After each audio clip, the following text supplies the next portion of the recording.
Hello Matt, it is Thursday, September the 29th.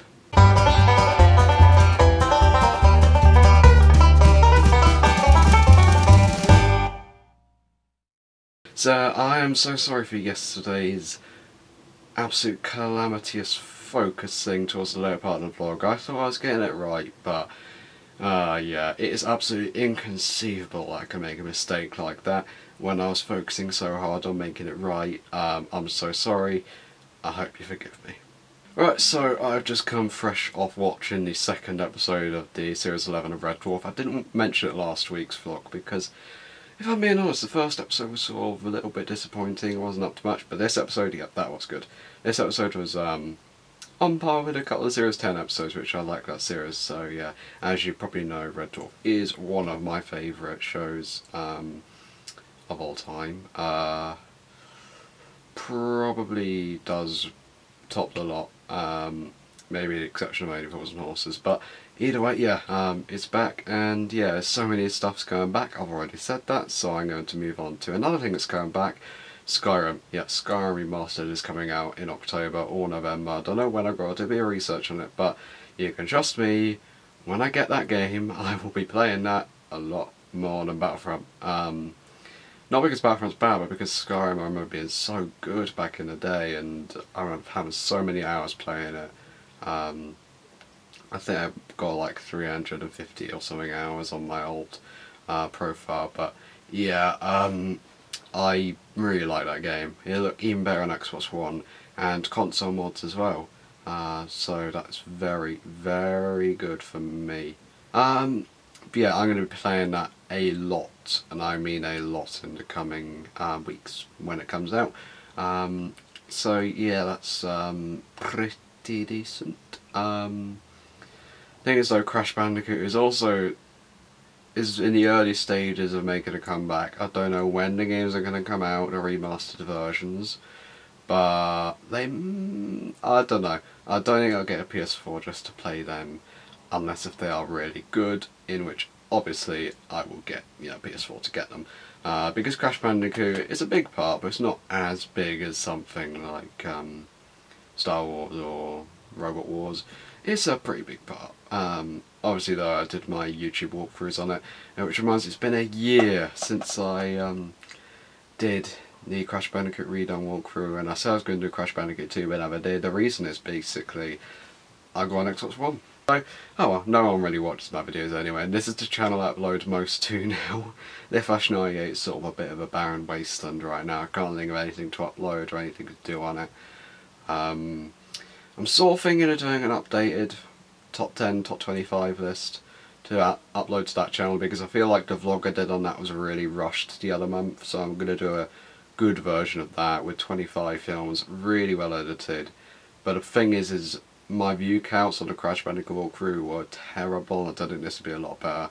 So what's the point of putting hours and hours of work in only to get very few views? So basically, LiftBrown probably not going to do a lot on that again. Luckily though, I have this channel, so cheers Matt for keeping it going. Right, so the movie review time now. I include a little Easter egg from the movie I'm going to review earlier on in the vlog. If you've seen the movie, you know exactly what it was. And it's in my speech, not in background. So yeah, it is The Princess Bride. So yeah, it's a movie that, I don't know, before last week I've sort of always seen in videos and on the internet about everyone saying it's a really, really good, fun movie, sort of regarded in the same things as something like, it's tough to say, something like a Mel Brooks spoof film, regarding the same aspect as that. Everyone seems to like it. It's really funny, really good story. Let's get to reviewing it.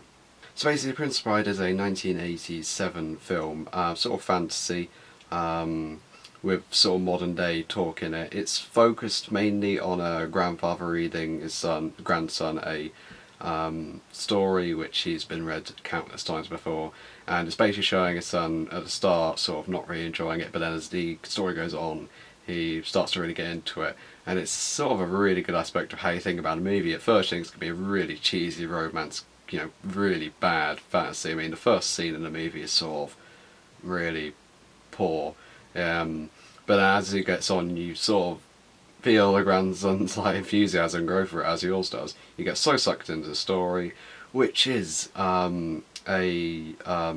girl called Buttercup and her boyfriend Wesley. They live happily together. Wesley dies, unfortunately.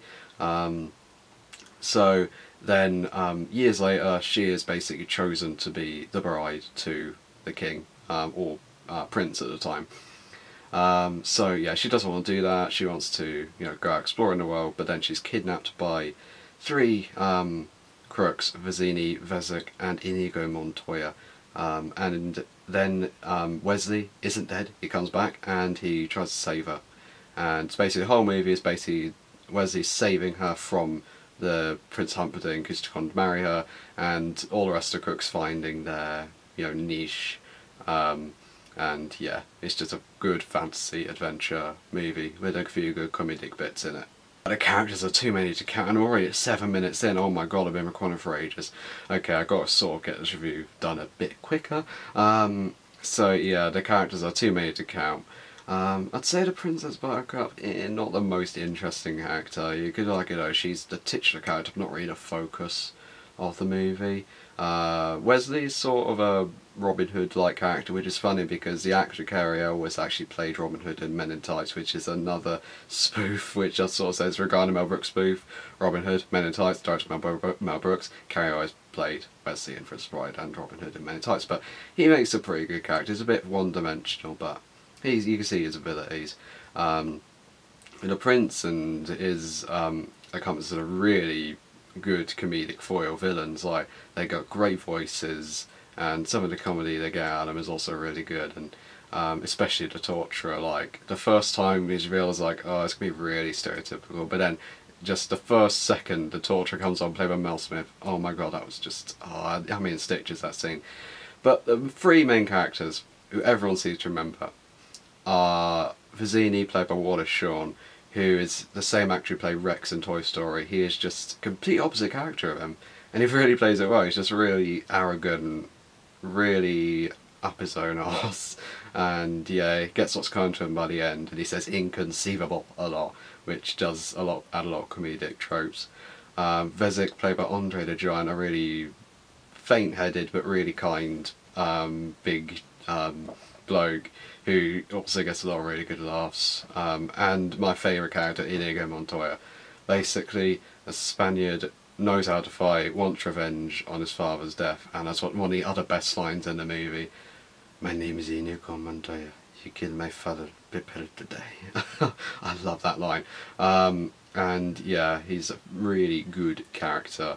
Really funny, has a really good chemistry with Wesley and Vezek.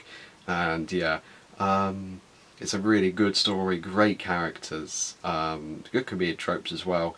I'd say some of the story elements do get a little bit weird at times, like I feel like they're spoofing themselves quite a lot, because of some of the elements they have, like a medieval like torture chamber, miracles, a really stereotypical Badland forest, so yeah, I think it's sort of spoofing itself in a tongue-in-cheek kind of way, and it's an emotion-driven film, not a reason-driven film like the old Disney films. You don't think it'll happen in real life, but it's a story anyway. It's a story anyway.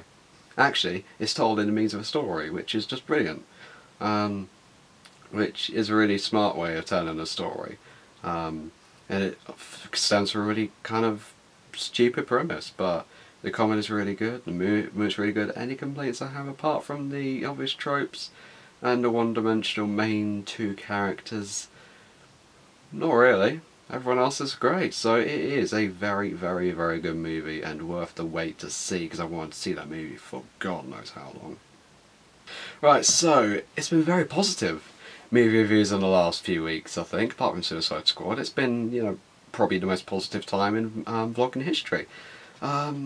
So yeah, next week I'm not sure what movie it's going to be, so I'm just gonna wait out a bit, see what movie it is, but I don't know, we're coming to that time of year again where horror movies are out, so maybe I'll review a horror movie, I don't know. Actually, is The Conjuring 2 coming out on DVD anytime soon? I don't know. As soon as I get the opportunity to buy Conjuring 2, I'll see that and review it. But in the meantime, Matt, thanks for watching the vlog. I'll see you in your vlog on Saturday.